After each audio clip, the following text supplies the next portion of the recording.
উত্তরবঙ্গ উন্নয়ন দপ্তরের একাধিক প্রকল্পের আর্থিক অনিয়মের অভিযোগ তুলে তদন্তের নির্দেশ দিলেন উত্তরবঙ্গের উন্নয়ন মন্ত্রী নিশীথ প্রামাণিক। শনিবার উত্তরকন্যায় রিভিউ বৈঠকে তিনি প্রকল্পগুলির খরচের হিসাব খতিয়ে দেখার নির্দেশ দেন আমলাদের।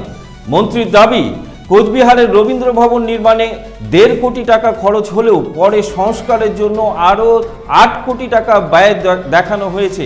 এই ধরনের একাধিক প্রকল্পে গরমিল রয়েছে বলে অভিযোগ তুলে তদন্তের কথা জানান তিনি। আপনাদের আরও একবার জানিয়ে রাখি, উত্তরবঙ্গ উন্নয়ন দপ্তরের একাধিক প্রকল্পের আর্থিক অনিয়মের অভিযোগ তুলে তদন্তের নির্দেশ দিলেন উত্তরবঙ্গের উন্নয়ন মন্ত্রী নিশীথ প্রামাণিক। এই মুহূর্তে আমাদের সাথে রয়েছে আমাদের প্রতিনিধি শিল্পা। শিল্পা, তোমার কাছে কি তথ্য রয়েছে, কি আপডেট রয়েছে? জানিয়ে রাখি যে গতকাল নিশীথ প্রামাণিক তিনি উত্তরবঙ্গের উন্নয়ন মন্ত্রী এবং তিনি গতকাল উত্তরকন্যায় আসেন এবং এসেই কিন্তু তিনি যে বৈঠক দফতরে বসে যে রিভিউ তিনি দিয়েছিলেন, একেবারেই যে প্রকল্পের ব্যয় সংক্রান্ত নথিপত্র খতিয়ে দেখার নির্দেশ দিয়েছেন তিনি। পাশাপাশি অভিযোগ ওঠা যে প্রকল্পগুলির বিস্তারিত তদন্তের নির্দেশও দেওয়া হয় এবং উত্তরবঙ্গের বিভিন্ন জেলায় যে উন্নয়নের লক্ষ্যে নেওয়া একাধিক প্রকল্পের খরচের হিসাব নিয়ে গুরুতর অসঙ্গতি সামনে এসেছে বলে তিনি কিন্তু অভিযোগ তোলেন। তবে বিশেষ করে কোচবিহারের যে রবীন্দ্র ভবন নির্মাণ প্রকল্পের যে উদাহরণ তুলে ধরে তিনি বলেন, ভবনটি নির্মাণে যেখানে প্রায় 1.5 কোটি টাকা খরচ হয়েছে, সেখানে পরবর্তীতে শুধুমাত্র সংস্কারের জন্য প্রায় 8 কোটি টাকা ব্যয় দেখানো হয়েছে, এমনটা অভিযোগ কিন্তু উঠে আসছে। উৎপল। ধন্যবাদ শিল্পা, সঙ্গে থেকো।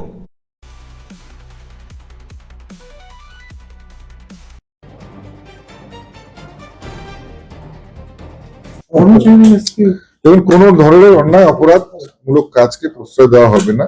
আজকে সবাই বসেছি, সমস্ত ফাইল ওপেন হবে এবং কোন রকমের ডিসক্রিমিনেশন হবে না। যে যেমন কাজ করবেন নিশ্চিতভাবে তাকে সেইভাবে সম্মানও যেমন দেওয়া হবে। আবার যদি কেউ অসম্মানের জন্য সেই ধরনের কোনো কাজ করে, সেক্ষেত্রে তারও উপযুক্ত বিচার হবে। মন্ত্রী এখানে কাজ করেছেন, আপনি বলছেন প্রচুর অনিয়ম হয়েছে, সেইগুলো কি কোনো এনকোয়ারি করাবেন 2011 থেকে 2025-26? দেখুন, আমি বলেছি যে সমস্ত কাজগুলো হয়েছে, যে সমস্ত কাজের মধ্যে অসঙ্গতি দেখা গেছে, আমরা বেশ কিছু পুরনো ফাইল আমরা দেখেছি যার মধ্যে অসঙ্গতি দেখা গেছে। আজকে কুচবিহার রবীন্দ্র ভবন, যেখানে সেই রবীন্দ্র ভবন তৈরি করতেই বাম জমানায় তৈরি হয়েছিল 1.5 কোটি টাকায়, আমরা দেখতে পাচ্ছি যে সেটার রিপেয়ারিং এর জন্যই শুধু 8 কোটি টাকার উপরে খরচা হয়েছে। তো স্বাভাবিকভাবে কিছু কিছু অসঙ্গতি দেখা যাচ্ছে বিভিন্ন কাজের মধ্যে। আমরা নিশ্চিতভাবে সেই সমস্ত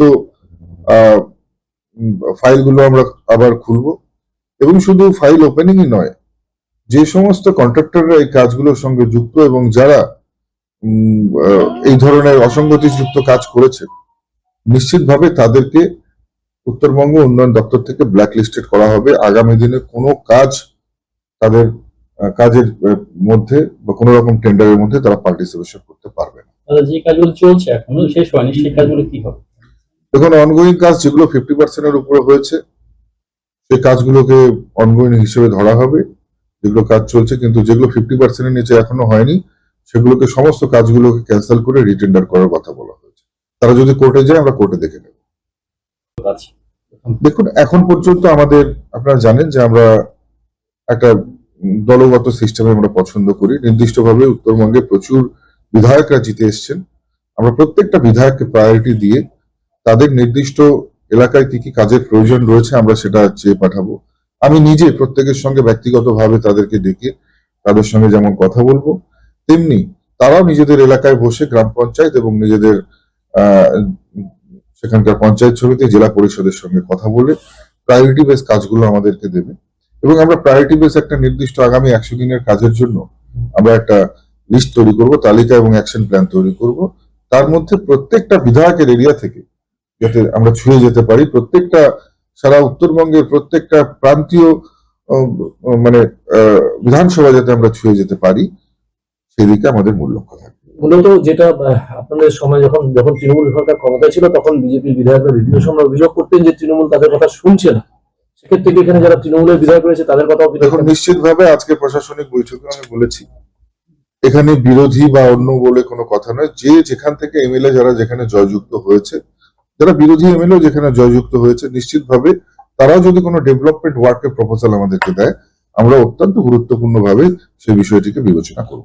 উত্তরকন্যা থেকে কি মানে কেন্দ্রীভূত হবে না বা কলকাতা থেকে কাজ হবে? কারণ উত্তরকন্যাকে তো বলা হয় বঞ্চিত, এখানে কাজ হয় না, উত্তরকন্যা অফিস করে রেখে দিয়েছে। দেখুন, শুধু উত্তরকন্যার থেকে উত্তরবঙ্গ উন্নয়ন ডেভেলপমেন্ট পরিচালিত হবে তাই নয়, প্রয়োজন হলে আমি আমাদের রাজ্য কমিটির কাছে এবং মাননীয় মুখ্যমন্ত্রীর কাছে অনুরোধ জানাবো যেন মাঝে মাঝে ক্যাবিনেট বৈঠকগুলো আমাদের এই উত্তরকন্যাতে করা হয়। দুটো ছোট বিষয়, একটা হচ্ছে কাঞ্চনজঙ্ঘা ক্রীড়াঙ্গনে অনেকেই খেলে গেছেন এখানে, তো সেটা বন্ধ হয়ে গেছে এই তৃণমূল সরকারের আমলে। প্লাস হচ্ছে রিচা ঘোষের নামে একটা ক্রিকেট স্টেডিয়াম করবেন মুখ্যমন্ত্রী ঘোষণা করেছিলেন, পূর্বতন মুখ্যমন্ত্রী। এই দুটো বিষয় একটু যদি বলেন। দেখুন, স্পোর্টস এর ক্ষেত্রে আমি অত্যন্ত, জানেন আপনারা যে অত্যন্ত আমি গুরুত্ব দিয়ে বিষয়টাকে দেখি এবং বেশ কিছুটা সময় আমি কেন্দ্রের আপনারা জানেন যে এমএস হোম হিসেবে যেমন ছিলাম, পাশাপাশি অনুরাগজি যখন স্পোর্টস মিনিস্টার ছিলেন ওনার সঙ্গে আমি MS sports and youth affairs হিসেবেও ছিলাম। তো স্বাভাবিকভাবেই আমি সারা ভারতবর্ষের স্পোর্টস এর ইনফ্রাস্ট্রাকচার, তাদের যে ডেভেলপমেন্ট, সেটা পরিলক্ষিত করেছি। পাশাপাশি নিজের রাজ্যে সেই সময় কেন্দ্র থেকে কেন্দ্রীয় মন্ত্রী থাকাকালীন নিজের রাজ্য, নিজের জন্মভূমি, নিজের কর্মভূমিকে কেন্দ্রীয় সহযোগিতায় অনেক অর্থ দেওয়ার চেষ্টা করেও রাজ্য কোনোভাবে সেটা গ্রহণ করেনি। সেই অর্থ তো গ্রহণ করেইনি, বরঞ্চ বিভিন্ন ডেভেলপমেন্ট প্রপোজাল, খেলো ইন্ডিয়া থেকে শুরু করে টার্গেট অলিম্পিক পোডিয়াম থেকে শুরু করে বিভিন্ন ধরনের যে স্কিমগুলো আমরা দেওয়ার চেষ্টা করেছিলাম, কোনোটাকেই সেই সময়ের তৎকালীন রাজ্য সরকার কিন্তু গ্রহণ করেন। তো স্বাভাবিকভাবেই একটা মনের মধ্যে কোথাও একটা দুঃখ থেকে গেছিল যে নিজের রাজ্য, নিজের জন্মভূমি, কর্মভূমির জন্য। আজকে আবার সেই সুযোগ, সেই সময় এসছে। নিশ্চিতভাবে যা যা মনের ইচ্ছা ছিল ডেভেলপমেন্টের, সেগুলো যেমন পূরণ হবে। পাশাপাশি উত্তরবঙ্গ, এটা আমার জন্য নিশ্চিতভাবে এটা আমার মাটির টান। আপনারা জানেন উত্তরবঙ্গে ডেভেলপমেন্ট হোক, এটার জন্য যেমন আমি মন থেকে চাই, ঠিক একই রকম ভাবে কার্যক্ষেত্রেও আপনারা অল্প কিছু সময়ের মধ্যে প্রমাণ আপনারা পেয়ে যাবেন এবং দেখবেন যে শুধু স্পোর্টস সেক্টর নয়, সমস্ত সেক্টরেই ডেভেলপমেন্ট করার যে প্রচেষ্টা, সেই প্রচেষ্টা আন্তরিকভাবে আমি করব। উত্তরবঙ্গের স্টেডিয়াম তো নেই এখানে, যে কয়েকটা হাতে গোনা আছে, সেগুলোকে যেমন আগামী দিনে ওয়েল ইকুইপড করে সেগুলোকে যেমন ডেভেলপ করা হবে, পাশাপাশি নতুন স্টেডিয়াম, নতুন ইনডোর স্টেডিয়াম এবং প্রত্যেক জেলায় জেলায় খেলাধুলার একটা বেসিক ইনফ্রাস্ট্রাকচার তৈরি করার কথাও আমরা ভাবছি। এখনো বসার 7 দিন, মানে মন্ত্রী হিসেবে বসার 10 দিনও হয়নি আমাদের। তো স্বাভাবিকভাবেই খুব কম সময়ের মধ্যে আমাদের যে পরিকল্পনাগুলো আছে সেগুলো নিয়ে আপনাদের সামনে ব্রিফলি আমরা ডিসকাস করব। থ্যাংক ইউ সবাই। Thank you. দায়িত্ব নেওয়ার পরে প্রথম বৈঠক করলেন। দেখুন, আজকে আমাদের, আপনারা জানেন যে উত্তরবঙ্গ উন্নয়ন বিভাগের আজকে উত্তরকন্যায় আমাদের একটি বৈঠক ছিল, একটি অ্যাডমিনিস্ট্রেটিভ বৈঠক ছিল এবং পাশাপাশি সবার ইনস্ট্রাকশনও হয় এবং একটি পরিচিত পর্ব হয় এবং বিভিন্ন ধরনের যে পরিকল্পনাগুলো, সেগুলো নিয়ে আলোচনা এবং ব্রিফিংও হয়। তো স্বাভাবিকভাবেই যে আপনারা জানেন যে যেহেতু পশ্চিমবঙ্গ সরকারের দুটি গুরুত্বপূর্ণ মন্ত্রণালয়, একদিকে স্পোর্টস, ইউথ অ্যাফেয়ার্স এবং পাশাপাশি উত্তরবঙ্গ উন্নয়ন দপ্তর, দুটি অত্যন্ত গুরুত্বপূর্ণ মন্ত্রণালয়।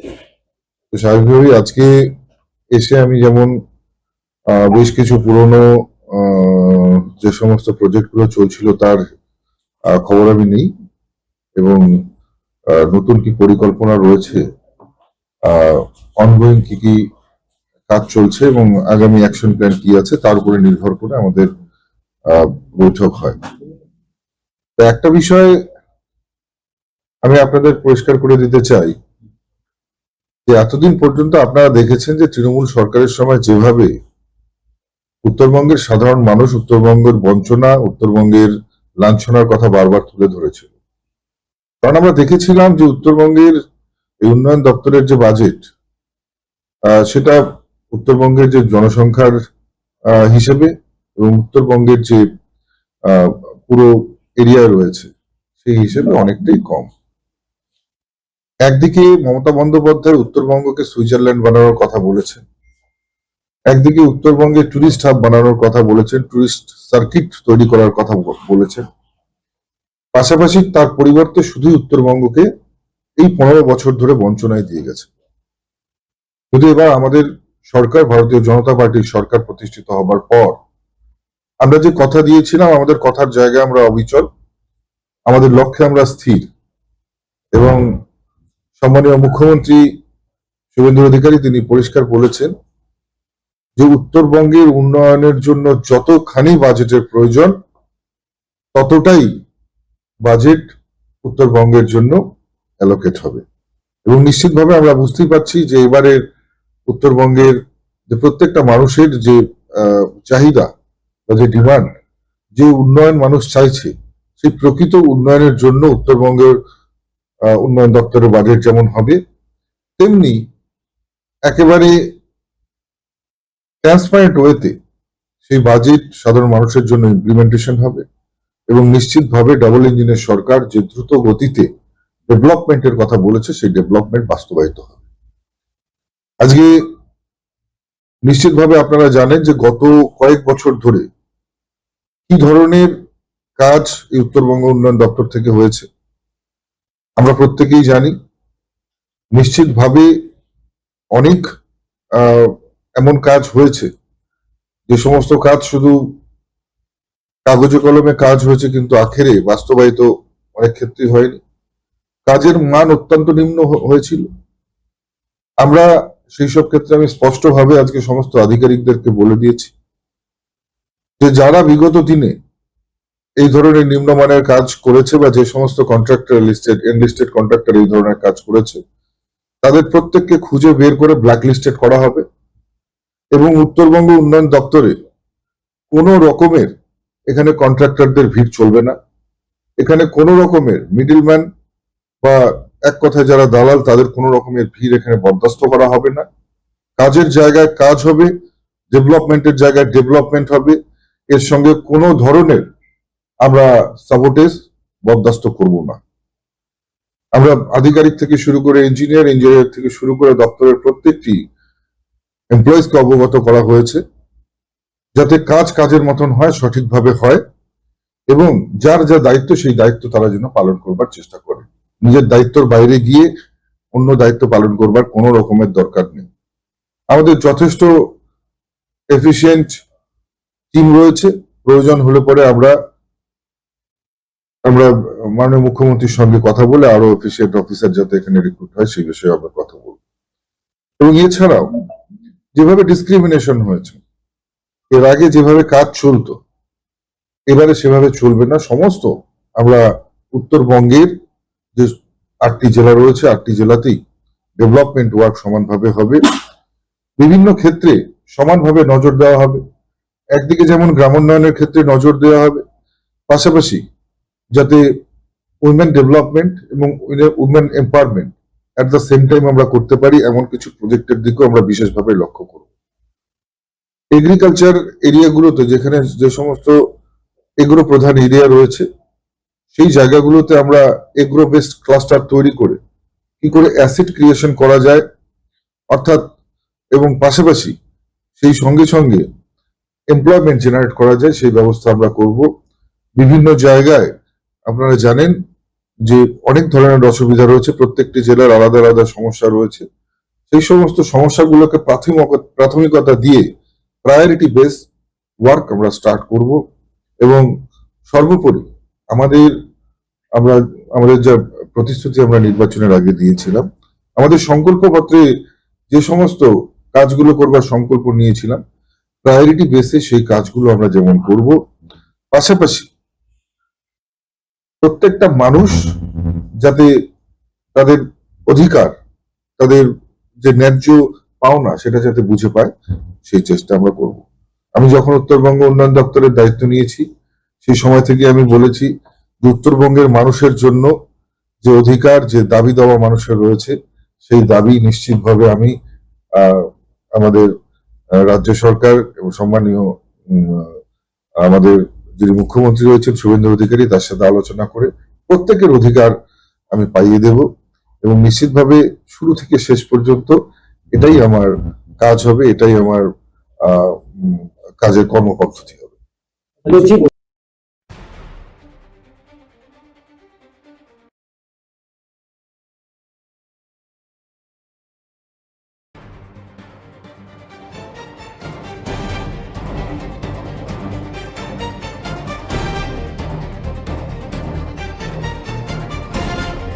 মারেন কেন কর্তা?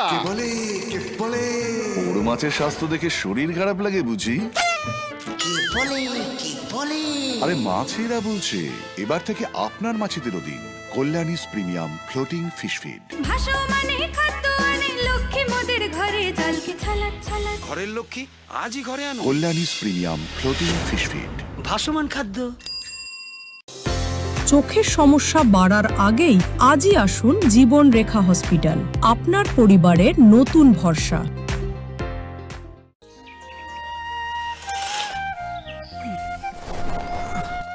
হ্যাঁ রে, তুই নিজেকে কি সুন্দর ফিট রাখিস, তোর বরকে রাখতে পারিস না? তোর দাদা জেনেছে nature pure rice bran oil দিয়ে রান্না করলে শরীর এমনি সুস্থ থাকে। হ্যাঁ সে তো ঠিকই, শরীর চর্চার পাশাপাশি ভালো তেল দিয়ে রান্না করাটাও জরুরি, আর সেই জন্যই আমার একমাত্র choice nature pure rice bran oil. শরীর সুস্থ রাখার জন্য আমার পছন্দের সেরা cooking oil nature pure rice bran oil, সম্পর্কে স্বাদ এনে দেয়। সোনার ছোঁয়ায় আপনাকে রাঙিয়ে দিতে চোখ ধাঁধানো শ্রীহরির গোল্ড প্লেটেড গয়নার বিপুল সম্ভার নিয়ে এলো রায়গঞ্জের সোনার ছোঁয়া। বিয়ে হোক কিংবা উৎসব অনুষ্ঠান, সোনালী মানতাসা, টাইচেন, সীতাহার, চূড়, চোকার, এমনকি মঙ্গলসূত্রে নিজেকে সাজিয়ে তুলতে আজই আসুন রায়গঞ্জের একমাত্র শ্রীহরির এক্সক্লুসিভ শোরুম সোনার ছোঁয়ায়। সঙ্গে থাকছে আকর্ষণীয় ছাড়। আমাদের ঠিকানা কলেজপাড়া বাজার, বিশ্ববিদ্যালয় মোড়, রায়গঞ্জ, উত্তর দিনাজপুর।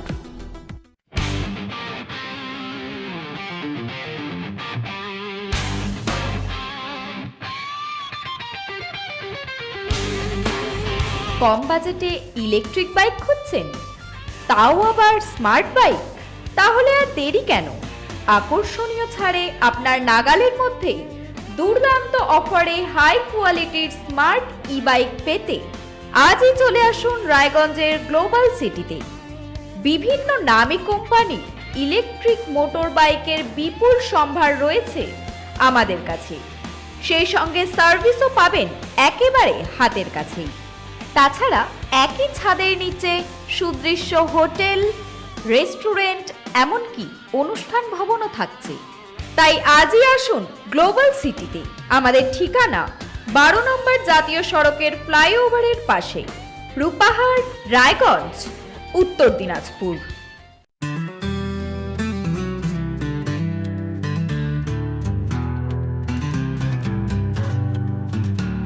গ্রসারি থেকে কসমেটিক্স,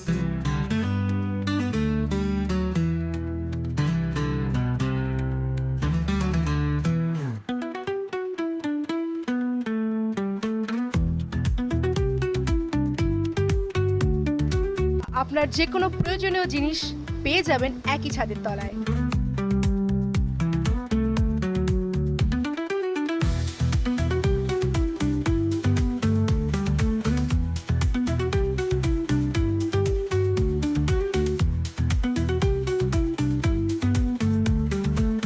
আমাদের ঠিকানা এলআইসি মোড়, রায়গঞ্জ, উত্তর দিনাজপুর।